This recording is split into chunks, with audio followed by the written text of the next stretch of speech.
So you want to get better at drawing and you don't know what pen to use. You don't know where to begin, or with all the variety of pens that are out there, you're completely lost. Well, the one pen I would advise to start out with is the big ballpoint. The reason you want to start out with this pen and get really good with it is because you can shade with it like a pencil. You can make darker lines, you can make lighter lines. You have more versatility with this than you do a lot of other pens. And you want to start out with this rather than starting out with a pencil, because when you're drawing with a pencil, you have the ability to erase. You're going to spend a lot of time erasing and trying to fix your mistakes. Whereas with the ballpoint pen, you can't really fix your mistakes. You could erase somewhat, but not very much. And another good reason to start out with this is because they're really cheap. You can get them anywhere. You can, like I said, you can shade with them. They're pretty good for stippling. They're not as good as a, say if you use a marker or a pen, like a technical pen or something like that. But those are very, technical pens, mechanical pens, they're way more expensive than what these are. So they're really cheap and you can get them anywhere. And I've got all kinds of these. I show you an example. I've got, as you can see, I have a ton of them, so I'm never going to run low on those. But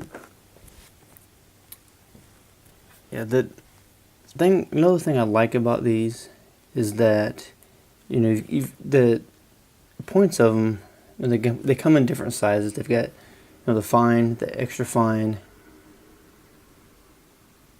Actually,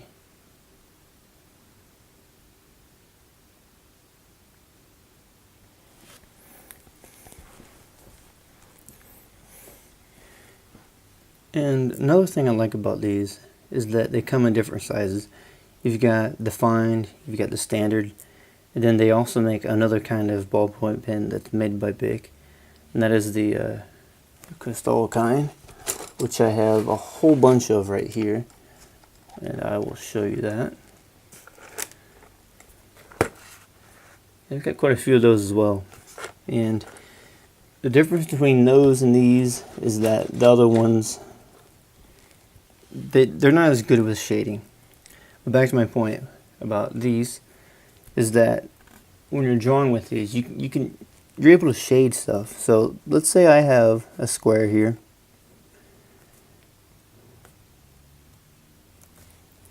So you got your square, and I want to shade a corner. If you just press it lightly from one side to the other, you can get a gradient across it. And depending on what you're wanting to draw, this is really good for when you're wanting to draw very detailed, or say you're wanting to draw hair.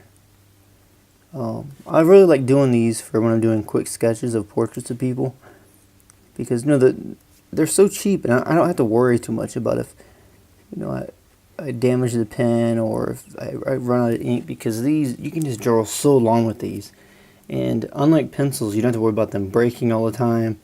You don't have to worry about getting so many different sizes. With pencils, you've got to get all different type of different shades of all the pencils, and then you have your kneaded eraser and all that. So these are good for shading. You can cross hatch with anything you can do with a pencil.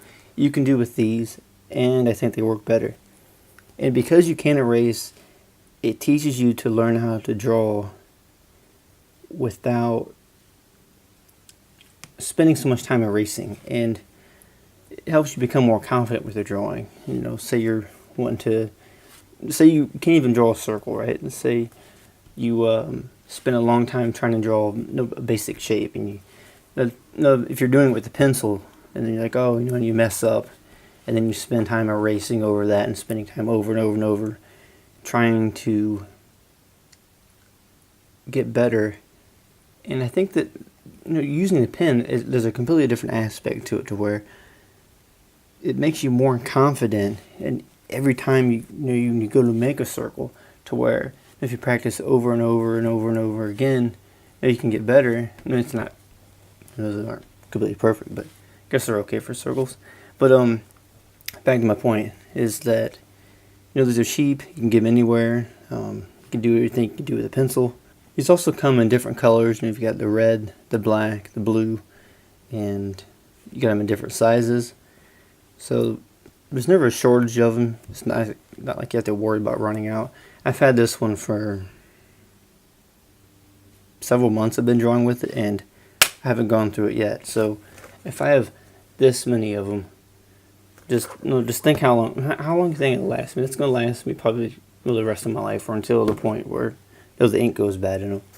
And you know, I've heard people say that, you know, if you're drawing with these, you know, they're not archival and everything. But I've seen drawings that people have done, you know, 30 some years ago with a ballpoint pen, and the drawing was perfectly fine.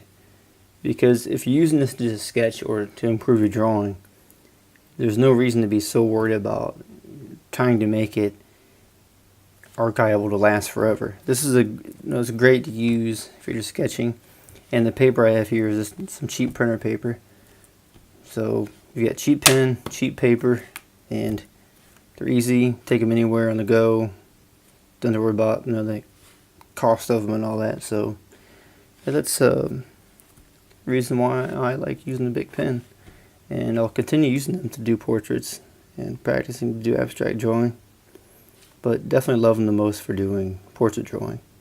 They're great for that. So thank you for watching, and if you have any questions, let me know. Any other suggestions you have about other types of artwork or different utensils and stuff I use for drawings, anything, just let me know and I'll get back to you about it. But for now, have a good day.